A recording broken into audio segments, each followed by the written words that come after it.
big fight coming up. Anthony Joshua versus Oleksandyr Usyk. I've just seen some footage of AJ hitting the pads, and he looks dangerous. How's he looking right now in terms of size? Because if you remember, when he fought Andy Ruiz the first time, he was carrying a lot more muscle, a lot more size. And then when he lost to Ruiz, he came back and he was a lot leaner. And he obviously was going to choose to go for that style where he's very much sort of like at the end of the jab approach, keeping his distance, things like that. We know now, based on the last fight with Usyk, that AJ isn't going to go in there and try and outbox Usyk because it didn't work for him. He's going to have to try and knock him out. He's going to have to go and hurt him, isn't he? He looks a little bigger. I'd say a little bigger. But that's good. That benefits what he needs to do. I think Usyk looks bigger than what he was. Okay. Usyk looks much bigger than what he was as well. He looks like jacked. Okay, so that might work against him in terms of the speed. Because that's one of his biggest attributes. They're trying to do a bit of like I think Usyk is anticipating a shorter fight. So Usyk's like, I ain't going to let you come in and just outpower me. Okay. I'm going to carry some extra power myself, so I've got something for you. Because the game plan's quite obvious from AJ, isn't it? Like, go in there and knock him out. Well, it's to go in there and to not try and punch with him in terms of accuracy. So like if you look at the first fight, AJ is trying to land perfect shots on the chin of Usyk. Yeah. And Usyk's head's like a fucking all over the shop. You his know angles, what I mean? Yeah, he's moving his feet constantly, he's moving his head constantly. So when AJ is trying to land that perfect shot, he has no hope of really connecting to the way we've seen him do it with other people. Yeah. When you've got plodders in the heavyweight division who are nothing like Usyk. So I think he's going to go in there and try and hit him to the body. There's a lot of body shots in the training I've watched. Okay. And the one thing that did get a reaction, or the one or two things that was in there, was the body shots to Usyk. They did back him up a little bit. There was an end of a round where you could see Usyk walking off a bit like... Because AJ hits hard. Very hard. Very, very, very hard. Like one of the hardest punchers in boxing, actually. And he also knows how to gradually break you down. He's not common for AJ to get that one-punch knockout, but with like the likes of like Dillian Whyte and Pulev and Povetkin, like he knows how to wear you down. Yeah, he grinds you out. But the problem that AJ has got is what he usually does is he picks a round early on, third or fourth, and he'll go in and try and tear you up a bit. Yeah. And then he'll go, okay, I took a bit out of you. Off. Get my gas tank back. 3 rounds later, go in again, like he did with was it Povetkin, Pulev rather as well. Yeah.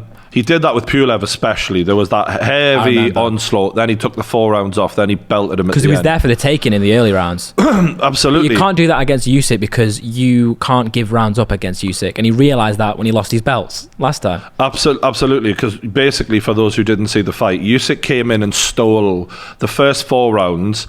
I think AJ took rounds 5 and 6 and 8. And I gave everything else to Usyk. So it was 9-3. Yeah. Which is a washout. You know what I mean? It wasn't close, as much as the commentators were trying to make it close. One of the main things I noticed about that fight, because I've watched it back about 10 times now, is the trainer. Oh, McCracken. Right? McCracken. There's the chat in the corner, right? And I've never known anything like this before because I hang out with fucking pro boxers. I know the crack, and they're telling me like, when you have a kid come into the corner and sit down, you give him a second to breathe, give him a drink of water, you tell him 1 or 2 things. You know what I mean? Not like a whole boatload of instructions. He's not going to be able to digest a lot in a minute. And the amount of things Rob McCracken is saying. It's like, step on your jab, AJ, side to side.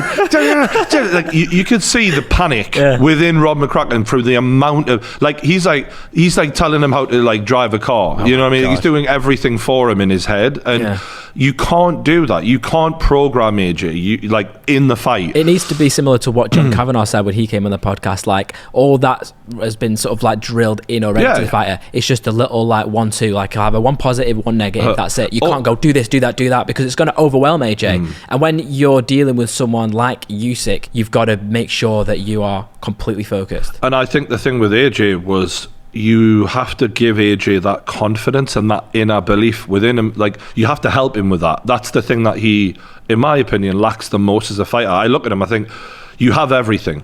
People call him chinny. I don't think he's chinny. I think he's in the heavyweight division. Like it's a fucking hard hitters. How is he chinny?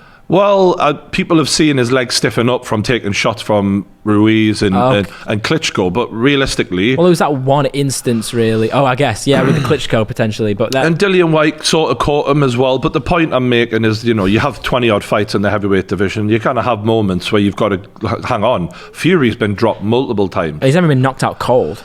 Exactly. It's not like Deontay Wilder. But it was the state of mind that's failed him in the Ruiz one fight, and also in, I don't know if you remember in that first Ruiz where he's like, why am I feeling like this? Yeah, he didn't even know what the shot was. It wasn't good. So, no. But he obviously underestimated Ruiz, and he also got caught with a lucky punch from the gods. Yeah. So that was shout out Ty and it was a very different circumstance, and he knew that he was a better boxer than Ruiz, and he knew what to do in the rematch, and it was very clear cut what he needed to do, and that's why Eddie Hearn was so confident. It's like, get the rematch booked, do it in Abu Dhabi, sorted, beating Ruiz, gets his belts back, and he was so relieved. I don't think that same level of like, right, I know what I need to do is there for Usyk. I think there's definitely much more fear going into this fight. And uncertainty. There is so much uncertainty. There's no clear path to win. No. There isn't. People go... He's a Rubik's Cube. You just need to knock him out. It's like, okay, but even then, AJ could do everything right and still not win. Mm-hmm. That's the difference here, is with Ruiz, we knew the path. That little fat man was not going to be able to move his legs around that ring quick enough against a 6'6" man gliding who was 17 stone shredded, you know? Exactly. And this is going to be different because it's a much harder challenge for AJ. If you were to look at a fight and just break it down into the basics of what advantages you give AJ versus Usyk, there's very little advantages for AJ. And yet, a lot of people don't speak like that. A lot of people think AJ, because he's the bigger man, it's like, well, he's bigger man, he should win. It's like, all right, he hits a bit harder, but like, to me, it's like fight IQ, footwork, like head movement, like so many different parts of the game of boxing are in Usyk's favour.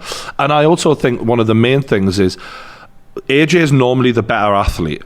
And I think Usyk is a better athlete than AJ overall. Yeah. You know, people might think I'm wrong, but I have never seen, and I've got to give credit to AJ because that first fight, he kept up with Usyk for a long time. He did better than I thought he would. Because I know beforehand, obviously, AJ was the favourite going into that fight. And I remember me and you being like, well, we think Usyk's going to win this one. Yeah. I mean, I got Usyk by decision. I won fucking good money on really? that. Thank God. That's sick. Yeah, but it's a much harder fight for AJ. Usyk's stamina.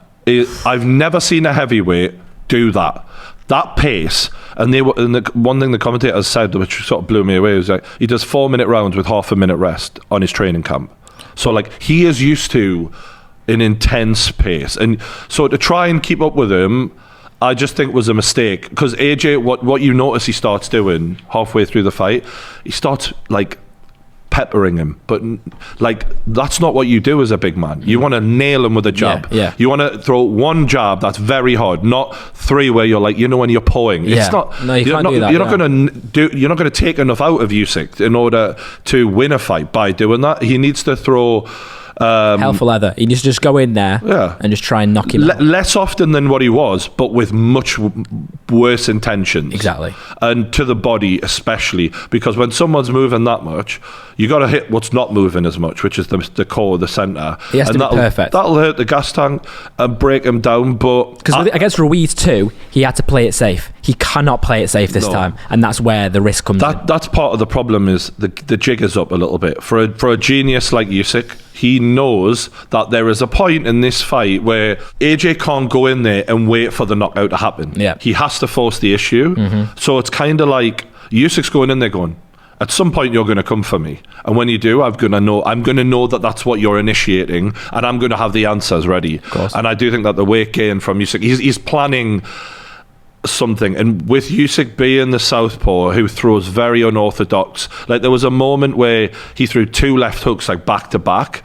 and like naturally as a fighter, when you block one, you naturally come and expect the other one, and it fucking bang, you know, like he does things that are just weird. He's also had 12 rounds already with AJ, which is going to benefit his confidence massively because he's been in there with him. The fear level is gone, and he nearly finished him. Exactly. And without that being the game plan. Yeah. So the main thing for me when I look at this fight is AJ has to pull the trigger at some point, and when he does, if he doesn't get Usyk out of there is no way that he'll make another 4 rounds to recover the way he does with everybody else. Exactly. And that's where Usyk will go, okay, you've had yours, now I'm going to get mine in.